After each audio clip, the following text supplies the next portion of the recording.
일본 문화의 특징인 독특한 조형미와 색채 감각이 처음 세계적으로 주목받은 것은 도자기였다. 세계에 선보이기 시작한 그 도자기는 아리따자기란 이름으로 불렸다.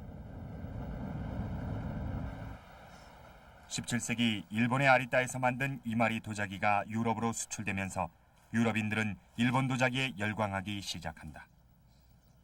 당시만 해도 도자기 문화가 발달하지 못했고 중국의 청화백자에 익숙했던 유럽인들에게 일본의 도자기는 일종의 문화적인 충격을 주었고 일본의 도자기는 이후 유럽의 도자기 발전에 큰 영향을 끼친다.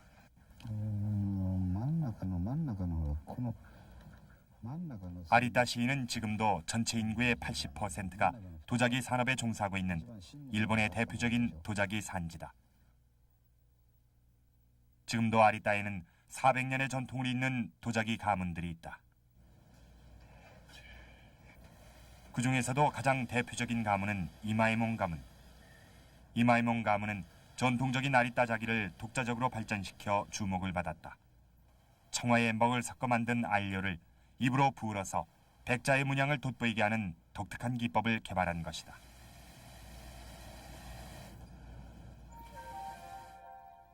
일본적인 아름다움을 가장 잘 표현한 것으로 여겨지는 아리따 자기는 한국인 도공 이삼평에 의해서 시작됐다. 이삼평은 400년 전 아리따에서 자기광을 발견한 후 아리따 자기를 굽기 시작했다. 한국의 경기도 광주. 광주는 한국 도자기 역사에 있어 중요한 의미를 지니고 있다. 이곳은 조선시대 왕실 전용 도자기를 만들었던 분원이 있던 곳이다. 이런 도자기는 동아시아 각국이 문화적인 교류를 통해서 각자 어떻게 고유의 미의식을 발현시켰는지, 그리고 어떻게 독자적인 문화를 만들어갔는지 보여주는 예다.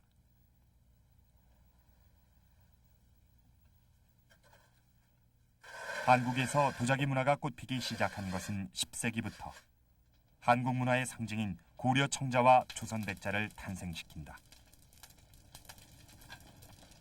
경기도 광주엔 조선 도자기의 맥을 이으면서도 새로운 감각의 도자기를 만들고 있는 도공들이 있다.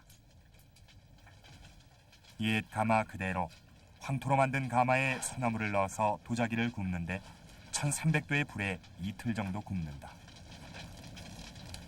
1300도의 고열 속에서도 흙의 질감을 그대로 살려 굽는 것이 이곳 도자기의 생명이다. 현대자기든 전통자기든 한국의 도자기는 형태가 단순하고 색이 순하며 흐르는 듯한 선을 지녔다. 투박한 듯하나 여유롭게 흘러내리는 선은 도자기뿐만 아니라 수많은 한국의 문화유산에 나타나고 있다. 이런 특징 때문에 흔히 한국의 문화를 선의 문화라고 한다. 한국의 산하는 가파르고 깊기보다는 동글동글하고 완만한 아름다움을 지녔다.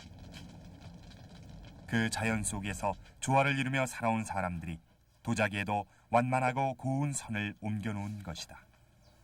날아가는 어떤 학이나 흘러가는 구름도 그것이 인위적이 아닌 우리가 뒷동산에 앉아서 저녁에 해질 무렵에 산을 봤을 때, 하늘을 봤을 때, 그 하늘에 떠가는 구름, 날아가는 학을 봤을 때 그것을 그대로 도자기에 옮겨놓은 것이란 말입니다. 근데 자연을 옮겨놓고 싶었다. 그런데 자연을 작업하는 중에 그대로 옮겨놓고 싶었던 것이지 인위적으로 그렇게 하려고 하지는 않았지 않느냐. 그것이 아름답다. 한국의 도자기에선 시각적인 화려함보다는 여백의 아름다움을 발견할 수 있다. 한 가지 색깔에서 나오는 은은하고 소박한 빛깔, 문양이 절제된 여백의 미, 둥글고 완만한 선.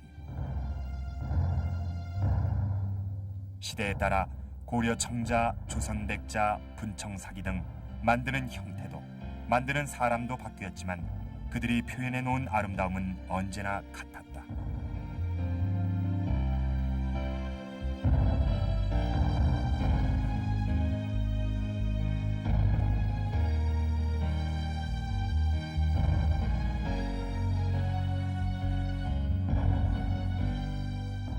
일본의 도자기는 한국의 도공에 의해서 시작됐지만 자신들의 독특한 색채와 조형 감각으로 발전시켜 유럽의 도자기 발전에 영향을 끼쳤다.